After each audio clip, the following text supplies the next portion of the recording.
Bonjour à vous qui m'écoutez. Aujourd'hui, j'aimerais vous raconter une histoire, celle de Geneviève. Une histoire qui parle de confiance, des traições silencieuses et de la force tranquille que l'on trouve en soi quand on pense que tout est perdu. C'est une histoire qui nous rappelle que la sagesse n'est pas une faiblesse, mais une arme redoutable. Il pensait que j'avais oublié comment compter. Comment lire un relevé de compte?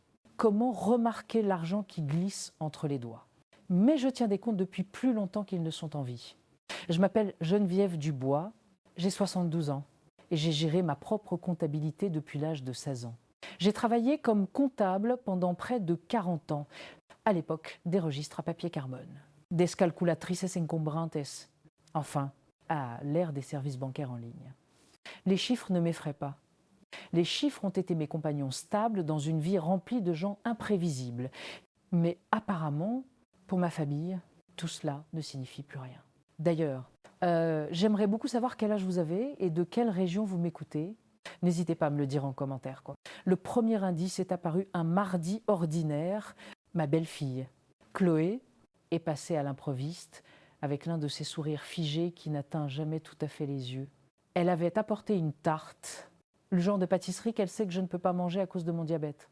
C'est juste une petite douceur, dit-elle, comme si j'avais attendu toute la semaine qu'elle daigne m'honorer de sa présence.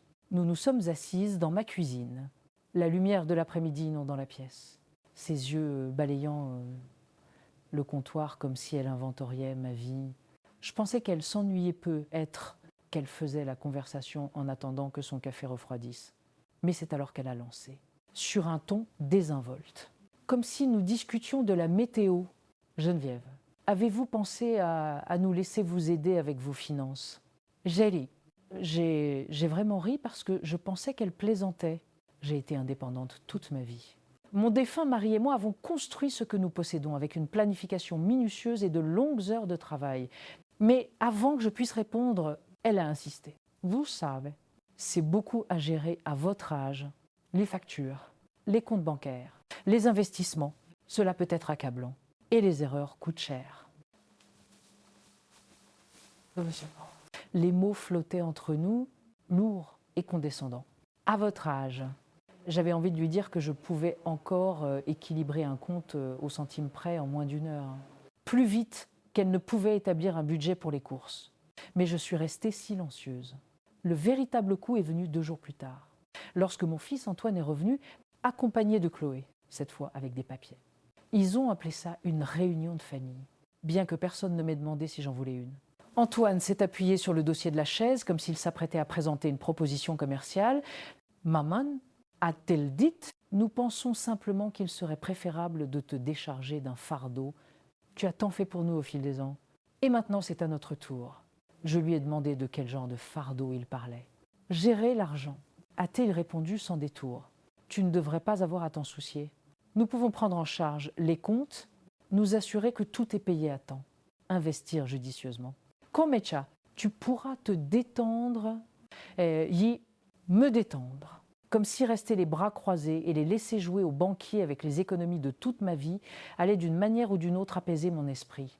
Chloé a fait glisser les papiers vers moi, une procuration générale, un accès complet à tous mes comptes. Sa voix était douce, mais ses yeux étaient perçants.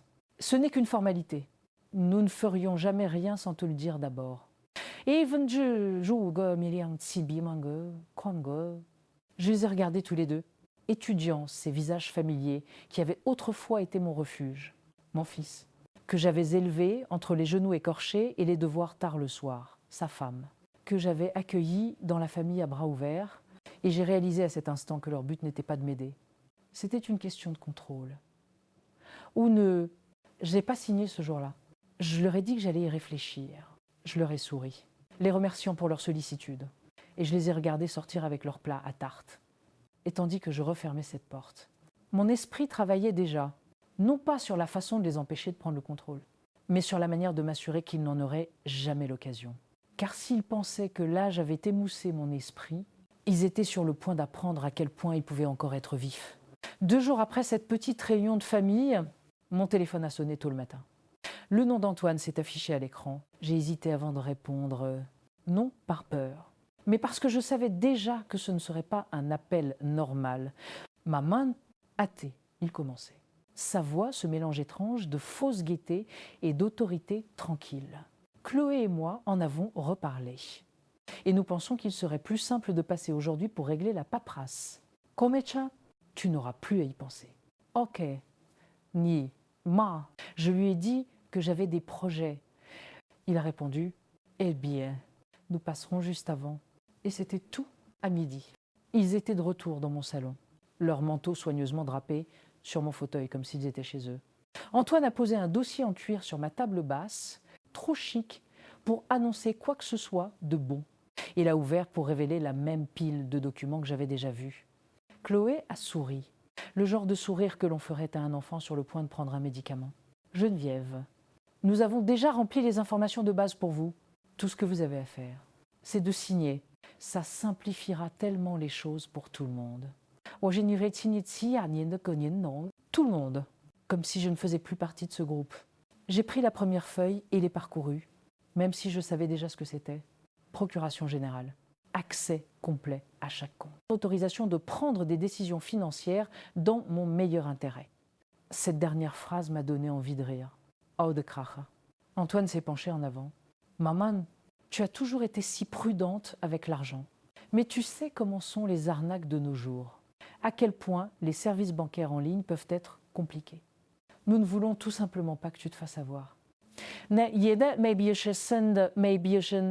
Chloé a enchaîné avant que je ne puisse répondre. Et ce n'est pas seulement pour te protéger, c'est pour protéger la famille. Si quelque chose arrivait, nous pourrions intervenir immédiatement. Chloé, protéger la famille. Voilà. La suggestion silencieuse que l'œuvre de ma vie n'était plus sous mon contrôle, que mes économies, ma maison et ma sécurité appartenaient désormais à un nous collectif qui n'avait rien à voir avec mes souhaits. J'ai reposé les papiers avec soin. J'apprécie l'intention. Ai-je dit. Mais je ne suis pas prête à tout céder. Ok, Denis Barça, Isafoli, Godi. Antoine a soupiré de cette manière que les enfants adultes ont parfois lorsqu'ils oublient que vous avez un jour changé leur couche. Maman ne rend pas les choses plus difficiles qu'elles ne le sont. I senti mon estomac, c'est nowhere. Mais j'ai gardé une voix égale. Antoine, je gère mes finances depuis plus de 50 ans. Je ne suis pas soudainement devenue incapable. Chloé s'est penchée. Nous essayons juste d'aider. Tu as oublié de petites choses dernièrement. Tu te souviens le mois dernier quand tu ne trouvais pas ton chéquier? Je m'en souvenais. Je me souvenais aussi que c'était elle qui l'avait emprunté pour faire un chèque rapidement et ne l'avait jamais remis dans le tiroir. Mais j'ai laissé passer. Au lieu de cela, Jaedit, je vais y réfléchir. La mâchoire d'Antoine s'est crispée. D'accord, mais ne tarde pas trop. Nous ne pouvons pas tout prévoir autour de l'incertitude éternellement. Ils ont rassemblé leurs affaires, laissant les papiers soigneusement empilés sur la table basse comme un appât. Alors que la porte se refermait derrière eux, je n'ai pas touché au dossier. J'en avais pas besoin. J'avais déjà décidé qu'ils ne mettraient jamais la main sur mes comptes. Mais je savais aussi quelque chose d'important. Les gens qui en veulent à votre argent, une fois reviendront. Et la fois suivante, ils seront mieux préparés s'ils pensaient que j'allais simplement m'asseoir tranquillement jusqu'à ce qu'ils m'aient à l'usure. Vous allez avoir une surprise. Parce que cette fois, c'est moi qui allais faire la planification. Les papiers sont restés intacts sur ma table basse pendant 2 jours. Je ne les ai pas déplacés. Je ne leur ai même pas jeté un regard. Bien que chaque fois que je passais devant, je sentais leur présence comme une ombre. Le 3e jour, je suis allée en ville faire des courses. Au moment de passer ma carte au terminal de paiement, la caissière a froncé les sourcils. Refusé. Hâtée, elle dit comme si c'était de ma faute. Mon cœur ne s'est pas emballé. Pas encore. Mais mon esprit s'est aiguisé. J'ai réessayé. Même résultat. J'ai payé en espèces, que je garde toujours dans mon sac à main pour les urgences. Et je suis allée directement à la banque au lieu de rentrer chez moi. Martine, la directrice de l'agence, me connaît depuis l'époque où j'étais comptable. Elle m'a accueillie avec un sourire chaleureux qui s'est estompé en voyant mon expression. Geneviève, qu'est-ce qui ne va pas? J'ai fait glisser ma carte sur le comptoir. Apparemment, elle ne fonctionne plus. Elle a tapoté sur son ordinateur, les yeux balayant l'écran. Puis ses lèvres se sont pincées en une fine ligne. Il semble qu'il y ait eu beaucoup d'activités sur votre compte cette semaine. des achats importants, des réservations de voyage, même quelques virements. Yitzge des voyages. Oh, ai-je demandé? Elle a hoché la tête. 2 billets pour Marrakech, un hôtel 5 étoiles. Le montant qu'elle a énoncé n'était pas négligeable. J'ai eu un frisson. Qui est autorisé sur ce compte à part moi? Dingen Sie schon? Ai-je demandé, bien que je connaisse déjà la réponse. Martina Hichite. Antoine Dubois, alors, ils n'avaient même pas attendu. Ils avaient trouvé un vieux compte joint que nous avions ouvert il y a des années quand il était à l'université, à l'époque où je l'aidais à gérer ses factures. Et il s'en était servi comme porte d'entrée. J'avais même oublié son existence. Ils avaient dû fouiller dans mes papiers, trouver le lien et décider que c'était suffisant. Martine s'est penchée plus près, baissant la voix. Geneviève, j'ai déjà vu des situations comme celle-ci. Ça commence doucement, puis ça fait boule de neige. Vous devez sécuriser vos comptes. Son inquiétude était sincère et ça m'a piqué au vif. Non pas parce que je doutais d'elle, mais parce que l'entendre de la bouche de quelqu'un d'autre rendait la chose réelle. Je lui ai dit que je m'en occuperais, mais que j'avais besoin de quelques jours. Je n'étais pas encore prête à dévoiler mon jeu. Je voulais voir jusqu'où ils iraient. Au cours des 4 jours suivants, j'ai consulté discrètement mes comptes en ligne à des heures indues. Comme si je m'introduisais en secret dans ma propre vie, chaque fois, les chiffres avaient changé.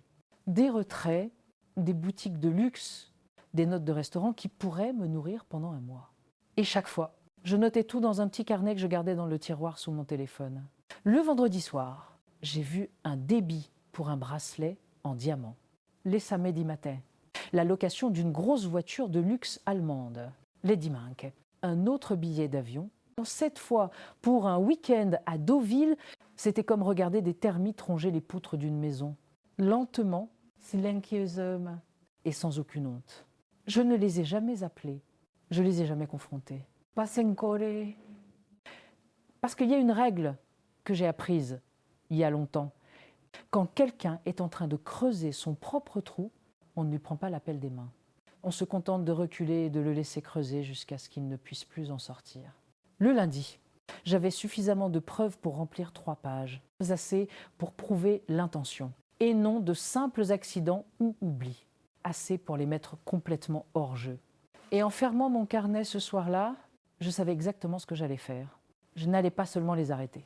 J'allais m'assurer que la prochaine fois qu'ils penseraient à me sous-estimer, ils se souviendraient du jour où leurs cartes sont devenues muettes entre leurs mains, et du son de ma voix quand j'ai finalement décroché le téléphone, le lendemain matin. J'étais à la table de ma cuisine à 6 heures, une tasse de café fumant à côté de moi, mon petit carnet ouvert sur les colonnes bien nettes de dates, de montant et de commerçant. J'avais toujours été méticuleuse, mais maintenant. Chaque chiffre ressemblait à une munition. J'ai appelé Maître Bernard, mon avocat depuis 20 ans. Nous avions géré ensemble la succession de mon défunt mari. Et je lui faisais plus confiance qu'à quiconque pour protéger ce qui m'appartenait. Geneviève, a-t-il dit après que je lui expliquais la situation. Vous avez fait exactement ce qu'il fallait en documentant tout. Le compte joint est un point faible, mais nous pouvons combler cette faille. Plus important encore, nous pouvons verrouiller chaque centime à votre nom avant qu'il n'ait la chance d'y toucher. Elle y font ce dans Amin. Je pouvais l'entendre tourner des pages, sortant déjà des formulaires du dossier qu'il conservait sur moi. Je vais préparer les documents pour révoquer toutes les autorisations persistantes. Nous allons geler immédiatement le compte compromis, transférer vos fonds vers un nouveau compte à accès restreint et changer tous vos identifiants en ligne. Non, mais Geneviève, son ton a changé.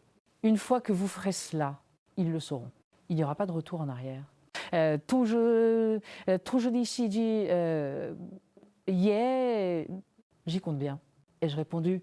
Maître Bernard a eu un petit rire. Mais je sentais qu'il comprenait après notre appel. J'ai téléphoné à Martine à la banque. Nous avons convenu d'un rendez-vous discret pour le mercredi matin, au premier créneau de la journée. Elle a promis d'avoir tout préparé pour les signatures. Puis vint la partie la plus difficile, l'attente. Antoine et Chloé sont passés 2 fois cette semaine-là, tous sourires, me demandant si j'avais pris une décision. Chloé a même apporté un dossier d'opportunité d'investissement qu'elle pensait que j'aimerais, avec des photos glacées de location de vacances. J'ai gardé une voix chaleureuse, une expression agréable. Je réfléchis encore. Ai-je dit, comme si je pesais le pour et le contre de la couleur des rideaux plutôt que l'avenir des économies de toute ma vie. À l'intérieur, j'étais d'acier. Chaque soir, j'ajoutais des lignes à mon carnet. Le paiement de l'hôtel à Marrakech était suivi de réservations de spa et de services de voitures privées. Le vol pour Deauville a engendré une série de notes de restaurants haut de gamme. Ils essayaient même pas de le cacher. Mardi soir, j'ai fait un tour dans mon jardin. L'air d'été était lourd du parfum de la lavande. Et les cigales chantaient. J'ai pensé à toutes les fois où j'avais aidé Antoine. L'acompte pour leur première maison. Les chèques pour Noël quand l'argent était rare. Les petits prêts que je ne leur ai jamais demandé de rembourser. Et maintenant, j'étais là, à les regarder piller mes comptes sous prétexte de me protéger. C'était pas seulement du vol, c'était de l'arrogance. Le genre d'arrogance qui suppose que vous êtes trop vieille pour remarquer, trop fatiguée pour vous battre, trop effrayée pour couper les ponts, mais ils avaient oublié quelque chose. J'avais traversé des années plus difficiles qu'ils ne pourraient jamais l'imaginer. J'avais équilibré des budgets en période de récession, enterré un mari, reconstruit une vie seule. Je savais comment me battre sans jamais élever la voix. Mercredi matin, j'ai enfilé mon cardigan bleu marine, celui que je porte quand je veux paraître particulièrement composée. Et je suis allée à la banque. Martine attendait dans son bureau. Les papiers soigneusement empilés, son stylo décapuchonné. Nous avons passé en revue chaque compte méthodiquement. Nouveau numéro, nouveau mot de passe, anciennes autorisations révoquées. J'ai signé chaque page d'une main ferme, comme je l'avais fait 1000 fois auparavant. Quand je suis partie, chaque centime était plus en sécurité que dans un coffre-fort. Le compte joint était fermé, les fonds déplacés. Mes investissements étaient transférés dans une fiducie distincte dont j'étais l'unique administratrice. Le piège était tendu. Il ne me restait plus qu'à attendre qu'ils y tombent. C'est arrivé plus vite que je ne l'avais prévu. Le jeudi après-midi, moins de 24 heures après avoir tout verrouillé, le premier appel est arrivé. J'ai laissé sonner. Le deuxième quelques minutes plus tard. Puis le troisième. Au quatrième appel, ma messagerie vocale était pleine de la voix de Chloé, de plus en plus aiguë, mais essayant de paraître calme. Geneviève, il y a eu une sorte de problème à la banque. Nous sommes au magasin et aucune de nos cartes ne fonctionne. Peux-tu nous rappeler? Je ne l'ai pas fait. J'ai passé l'après-midi sur ma terrasse avec un verre de thé glacé, à regarder les enfants des voisins faire du vélo, le soleil plongeant derrière les érables. Et mon téléphone n'arrêtait pas de vibrer sur la table d'appoint. Chaque vibration me rappelant un peu qu'ils ressentaient ce qu'ils espéraient que je ne ressentirais jamais. L'impuissance. Le soir, le ton avait changé. « Maman, c'est un toi. On ne peut pas payer le dîner. C'est embarrassant. Peux-tu appeler la banque et régler ça ?» Je les imaginais assis à une table, le serveur attendant. Le regard poli mais ferme alors que le terminal de paiement émettait un bip de refus. J'ai presque souri le lendemain matin. Les appels ont commencé plus tôt. Chloé, encore une fois, sans amabilité cette fois. Geneviève, c'est sérieux. Le paiement des charges a été rejeté et le prélèvement pour le crédit immobilier n'est pas passé.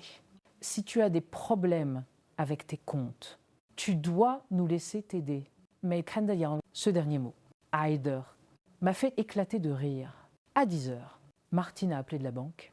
Geneviève, juste pour que vous sachiez, votre fils était ici ce matin. Il a essayé d'accéder à vos comptes, prétendant que c'était urgent. Je lui ai poliment dit que sans autorisation, nous ne pouvions rien faire. Il n'était pas content. Ok, assez Rosa. Je n'en doute pas. Ai-je dit à midi. Antoine s'est présenté à ma porte. Il n'a pas frappé doucement. C'était le genre de coup qui dit que le visiteur pense être propriétaire des lieux. J'ai ouvert juste assez pour me tenir dans l'embrasure. Qu'est-ce qui se passe? A-t-il exigé? Toutes nos cartes sont refusées. Le crédit a été rejeté et la réservation de voyage de Chloé a été annulée. As-tu gelé les comptes? J'ai soutenu son regard sans ciller. J'ai sécurisé mes comptes. C'est la même chose. The Sphinx, the Sphinx, a-t-il le tché? Non, ai-je dit? Ce n'est pas le cas. La différence, c'est que j'ai sécurisé mon argent, qui, à ce que je sache, n'est pas la même chose que votre argent. Mais sa mâchoire s'est contractée, mais aucun mot n'est sorti. Chloé se tenait derrière lui, les bras croisés. les yeux fuyant vers la rue, comme si elle ne voulait pas que les voisins voient la scène. Maman, tu ne peux pas juste. Yeman a-t-il commencé? Si, je peux, ai-je dit. Et je l'ai fait. Vous avez utilisé mes comptes sans permission. Marrakech, Deauville, Desbiou. Vous pensiez que je ne remarquerais rien. Les lèvres de Chloé se sont entr'ouvertes, prêtes à nier. Mais j'ai levé la main. J'ai noté chaque transaction, chaque date, chaque montant. Et j'ai parlé à mon avocat. Si vous essayez de toucher à un centime de plus, nous porterons cette affaire devant les tribunaux. Des îles, le visage d'Antoine est devenu blême. Nous staidions. Ah, j'ai laissé échapper un petit rire sans joie. Si c'est votre idée de l'aide, je m'en passerai. Ils sont partis sans un mot de plus. La tension entre eux, si palpable qu'on n'aurait pu la voir. Je les ai regardés s'éloigner, les mains stables, les cœurs calmés. Pour la première fois depuis des semaines, l'équilibre, tant dans ma banque que dans ma vie, était exactement là où il devait être. Mais j'en avais pas encore fini. Le gel financier n'était que la première étape. Le samedi, les ondulations de ma petite manœuvre s'étaient transformées en véritables vagues qui déferlaient sur eux. Je n'ai pas eu à imaginer la scène, la nouvelle m'est parvenue par mon amie Françoise, qui travaille au petit bistrot du centre-ville. Elle a appelé cet après-midi-là, la voix basse et amusée. Geneviève, tu ne devineras jamais qui est venu pour le brunch ce matin. Ton Antoine est à Chloé, tout endimanché, comme s'ils allaient être photographiés pour un magazine. J'ai souri au téléphone. Laisse-moi deviner. Ils ne sont pas restés longtemps. Nimeni et Trouche adati. Oh, si.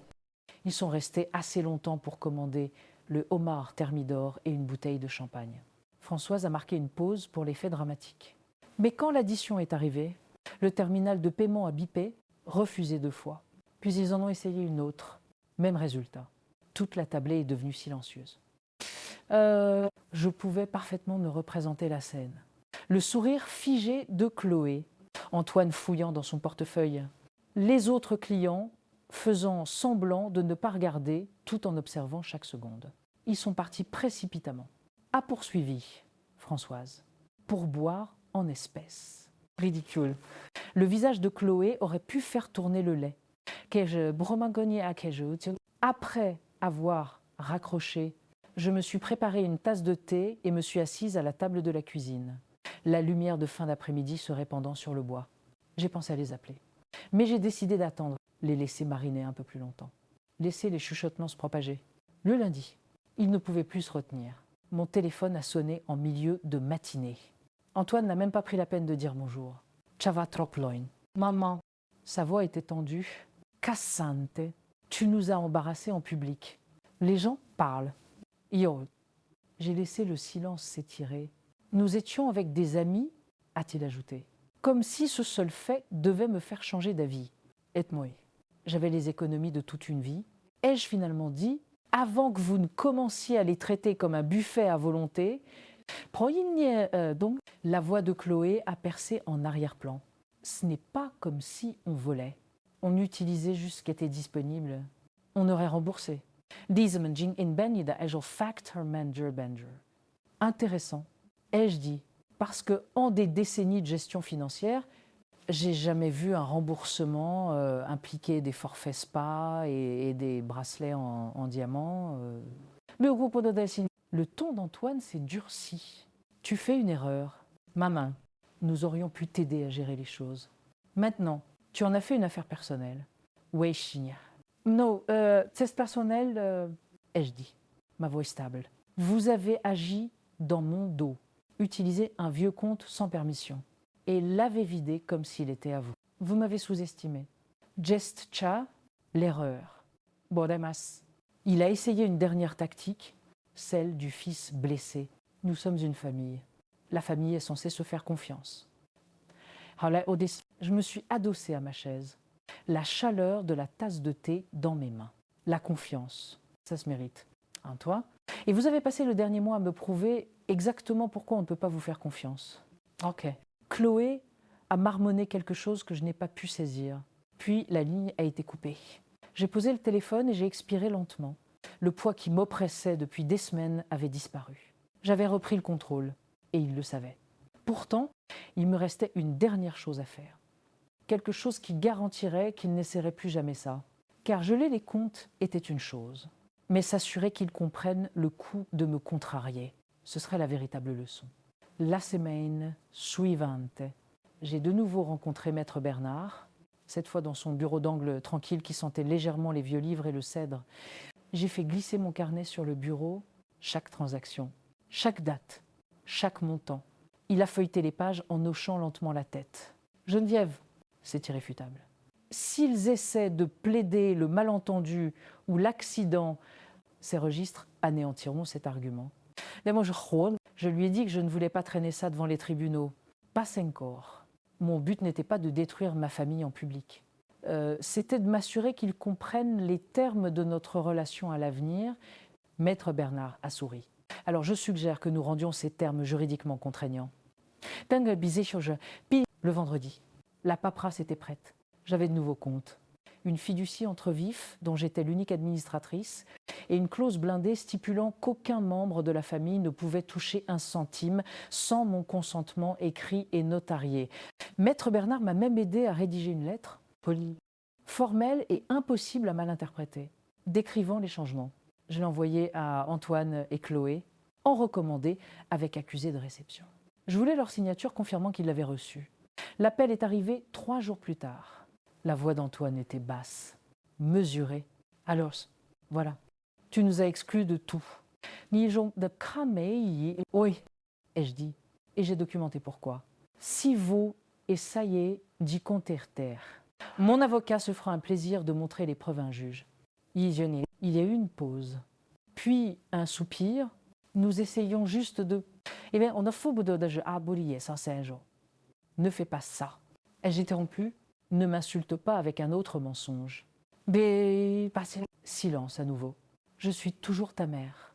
Ai-je dit? Mais je ne suis la banque de personne. Si vous avez besoin d'aide, vous pouvez demander, mais vous ne prendrez plus jamais sans permission. Il a marmonné quelque chose comme d'accord avant de raccrocher. Le week-end suivant, je suis allée au marché, alors que je faisais la queue. J'ai vu Chloé à 2 caisses de là. Elle a jeté un coup d'œil dans ma direction, puis a rapidement baissé les yeux, les joues rouges. Son panier était peu rempli. Des produits de base. Pas de fromage importé, ni de bouteilles de vin cette fois. C'était pas un sentiment de victoire que je ressentais, exactement, mais plutôt un sentiment d'équilibre. Comme si la balance s'était enfin réajustée ce soir-là. Je me suis assise sur ma terrasse avec une théière de camomille. L'air chaud de l'été contre ma peau, mes comptes étaient en sécurité. Mon indépendance était intacte et ma famille, qu'elle le veuille ou non, savait maintenant que l'âge n'avait pas émoussé mon esprit. Il l'avait aiguisé. J'ai repensé au jour où ils avaient dit que j'étais trop vieille pour gérer l'argent. L'ironie m'a fait sourire, car en fin de compte, ce ne sont pas mes années qui ont joué contre moi. C'était les leurs, leur impatience, leur avidité, et je me suis assurée qu'ils en paient le prix.